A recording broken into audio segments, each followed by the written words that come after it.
स्वागत है। ब्रेक के बाद राज्यसभा की पांचों सीटें एनडीए ने जीती, लेकिन गठबंधन की दोनों पार्टियां कांग्रेस और आरजेडी के विधायकों ने अपने प्रत्याशियों को हरा दिया। कांग्रेस के 3 और आरजेडी के 1 विधायक के मतदान केंद्र में अनुपस्थित रहकर एनडीए की जीत आसान कर दी। कांग्रेस ने तीनों विधायकों से जवाब मांगा है, पर सवाल है कि क्या राजद और कांग्रेस अपने विधायकों पर कार्रवाई कर पाएगी, क्योंकि यहां सवाल टूटने बिखरने और नेता प्रतिपक्ष की कुर्सी के खतरे में पड़ने का सवाल भी।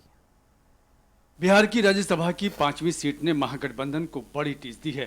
कहां तो दावा था 5वीं सीट जीतने का, पर उनके अपने विधायक ही गच्चा दे गए।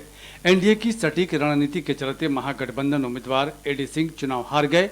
कांग्रेस के मनोज विश्वास, सुरेंद्र कुशवाहा, मनोहर प्रसाद और राजद के फैसल रहमान मतदान से अनुपस्थित हो गए। नतीजा 5वीं सीट पर एनडीए उम्मीदवार की जीत हो गई। कांग्रेस ने वोट नहीं करने वाले तीनों विधायकों को नोटिस जारी कर जवाब मांगा है, पर सवाल है कि क्या कांग्रेस तीनों विधायकों पर एक्शन लेगी।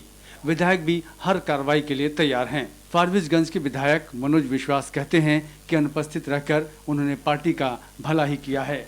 हमारे दल के द्वारा हमें नोटिस मिला था, हम उसका जवाब बना के भी दे दिए हैं। बाकी हमारे शीर्ष नेतृत्व तय करेंगे कि क्या करना चाहिए। उसको लगेगा हम पार्टी के अनहित में काम किए हैं तो उसका जो भी निर्णय होगा वो मानना होगा। पार्टी के हित में हम देखे होंगे कि पूरा चुनाव के दरमियान हमारे दल का किसी भी नेता के साथ जो सामंजस्य होना चाहिए चुनाव कमेटी का वो नहीं हुआ था, इसीलिए हम लोग विरोध किया था। राज्यसभा चुनाव से पहले कांग्रेस विधायकों के पाला बदलने का दावा किया जा रहा था। विधायकों ने पाला तो नहीं बदला, लेकिन 16 मार्च के दिन गैर मौजूद रहकर एनडीए को जिता दिया। राजद के विधायक फैसल रहमान ने मेडिकल कारणों का हवाला दिया। कांग्रेस विधायकों के बागी विधायकों को पता है कि राज्य में पार्टी की हैसियत इतनी नहीं बची है कि उनके खिलाफ निष्कासन जैसी कार्रवाई हो। राजद भी अपने विधायक फैसल रहमान से जवाब मांगने की हिम्मत नहीं जुटा पा रहा। तो आखिर क्यों? क्योंकि कांग्रेस को बिहार में टूट का डर है। 3 विधायक पार्टी नेतृत्व से नाराज चल रहे हैं। एक और विधायक अगर नाराज हुए तो संख्या 4 हो जाएगी। 6 में से 4 विधायकों के गुट को अलग से मान्यता विधानसभा में मिल सकती है। राजद के ढाका से विधायक फैसल रहमान वोटिंग से दूर रहे। राजद के 25 विधायक हैं और नेता प्रतिपक्ष तेजस्वी यादव हैं। फैसल रहमान निष्कासित हुए तो राजद की संख्या 24 हो जाएगी, यानी राजद की संख्या 24 होने से तेजस्वी की नेता प्रतिपक्ष की कुर्सी छीन जाएगी।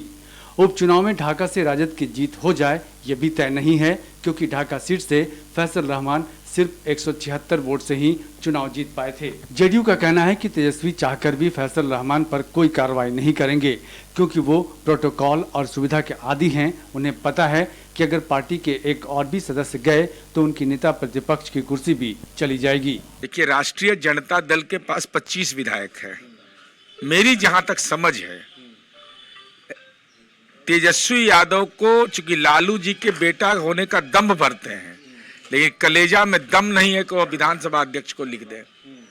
अगर लिखेंगे तो विधानसभा अध्यक्ष का क्षेत्राधिकार है, तो एक सदस्य घट जाएगा, 24 हो जाएगा। 24 होगा तो विपक्ष के नेता की पात्रता खत्म हो जाएगी। तो सुविधा भोगी है तेजस्वी यादव, संघर्ष के साथी नहीं है तेजस्वी यादव। अब कांग्रेस पार्टी का राजनीतिक दिवालियापन इससे बड़ा क्या हो सकता है कि भाई राष्ट्रीय पार्टी है और अपना विधानमंडल का नेता ही नहीं चुना अभी तक, तो व्हिप जारी करने का आपको अधिकार नहीं है।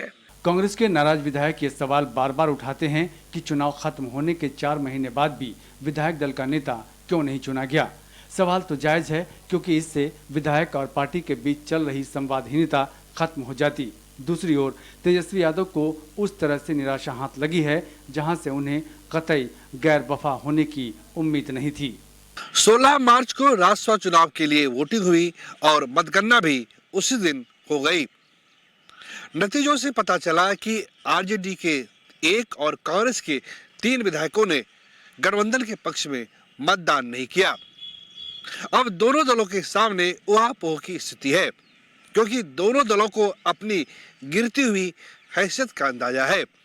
कांग्रेस को पता है कि वो चाहकर भी अपने 3 विधायकों को पार्टी से बाहर का रास्ता नहीं दिखा सकती है। उसी तरीके से आरजेडी को भी अपनी हैसियत का अंदाजा है।